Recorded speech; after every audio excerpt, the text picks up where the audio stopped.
In today's video, we're taking a look at how to install cabinet knobs or handles easy and simple. It's so easy, anyone could do it. Everything that we use on the video, we're going to leave a link on the description. Don't forget to like the video and subscribe. That does help us out a lot. Thank you. So you woke up today and looked at your cabinets. You noticed that making some holes on it could make it look a lot better. So no matter if you're replacing knobs or handles or you're installing them for the first time, this technique will work on any situation. The first thing that you want to verify is that you have the correct cabinets. Second, that they are yours. If not, as the ancient scrolls say, practice on others before you break yours. So now we go ahead and get volunteers. We start the project. The most important thing that we want to get is where we're going to install the knob or the handle. The rule of thumb is usually 2.5 inches to 3 inches from the corner. And this would depend on the type of cabinet that you're installing. If you're installing upper cabinets, you want to do this measuring from the bottom. If you're installing bottom cabinets, then you want to start this from the top. But remember, these rules, regulations, and laws are just guidelines. The most important thing that you want is that you feel comfortable and you can reach it. Because if not, having to get a ladder or bending over every time you open a cabinet might be fun for your spouse, family member, or friend in the household, but not for you.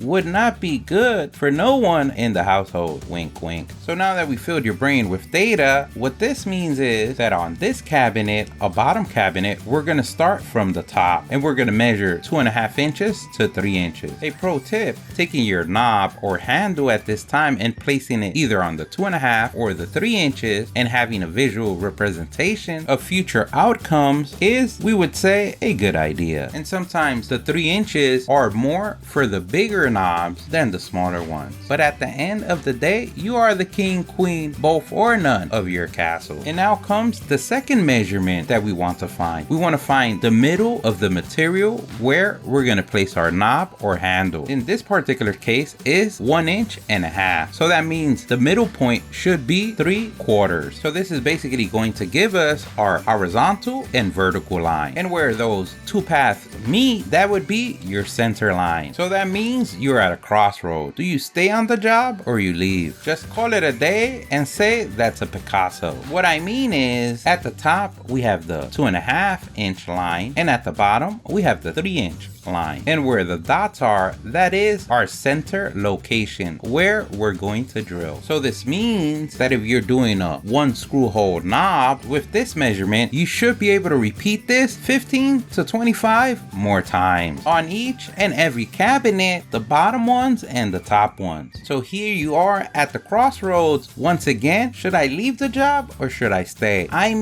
We believe in you, grasshopper. We know you can do it. But let's say in your case, your doors are flat and they don't have a lip like this one. The technique will be the same. You can choose 2.5 inches from the top or the bottom, and that can be 1 inch or 1.25 inches marking from the side. Remember, the important thing is that when you look at them, you like it. A pro tip, when choosing a drill bit, you want to compare it to the size of the screw that came with your particular knob or handle, and using the same size, or even better, just a little bit bigger but not that much that the screw would go through, would be a good idea. A second pro tip, you're going to notice usually on your kit 2 screws, a short one and a longer one. This would be depending on the thickness of your material, and the best way to find out is just placing it, tightening it, and verifying which one works best. And then from here you can duplicate this by using the same one you chose or fit correctly on the other ones. The 15 to 25 more that you need to do.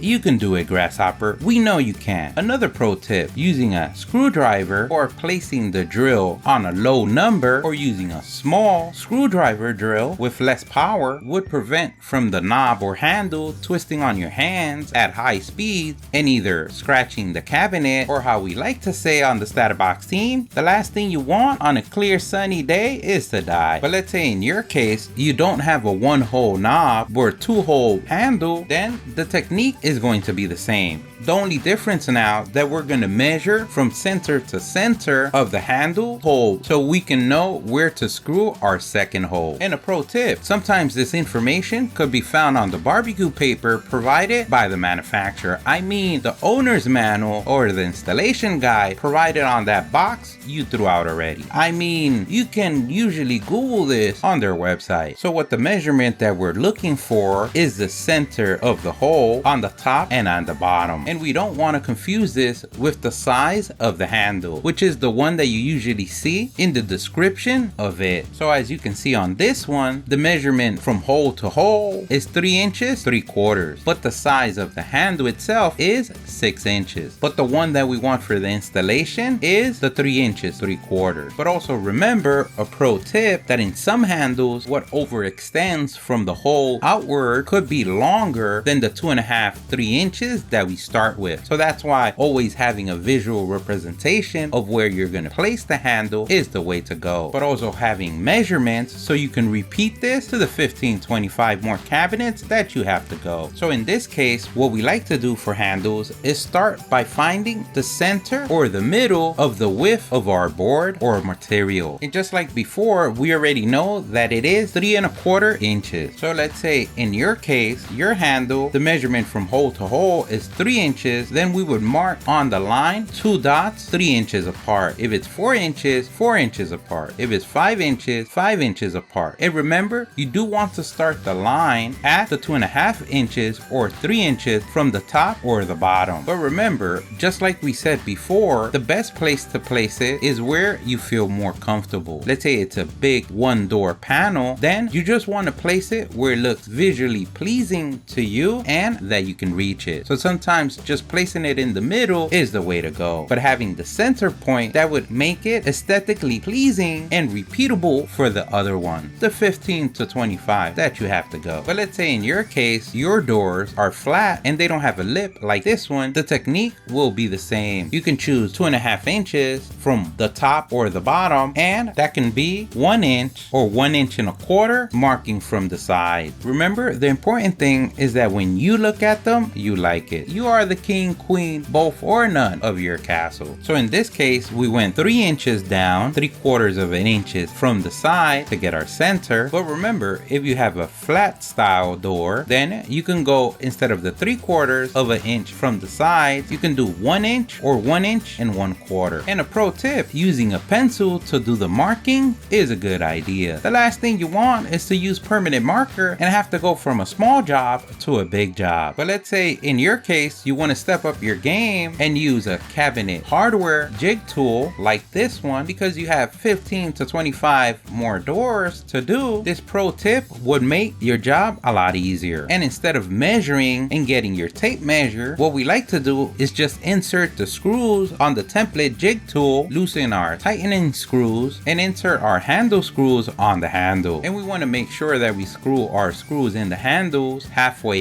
in. This is going to make sure that the screws are straight and not on a side. Then we tighten the tool. This is going to give us an accurate measuring distance from hole to hole. So now with the tool, the only thing that we have to do is either measure the 2.5 inches or 3 inches from the top or bottom, depending on which door you're doing, and then either the halfway point of the side, or if using a flat panel, 1 inch to 1.25 inches from the side. And once you have those measurements, tightening down your tool would keep your tool aligned to repeat this process 15-25 more times, having repeatable and exact results every time. And this particular tool can be found under $15, including a center punch. We'll leave links in the description. And don't forget the ancient rule passed down generation to generation of lefty loosey, righty tighty. And now you've done it. You made holes in your cabinet doors. Your kitchen doors have lost value. But the most important thing is that you did it. We knew you can do it. You can pat yourself on the back for a job well done. You become a master hole maker of this universe. Don't forget, if you liked the video, please give us a thumbs up. That really helps. If you have any questions, place them in the comment section below. Either someone on the StatUpBox team or someone on the YouTube community can help you out with an answer. Don't forget to subscribe, follow us on social media. Thank you for watching, and here's a link to our latest video.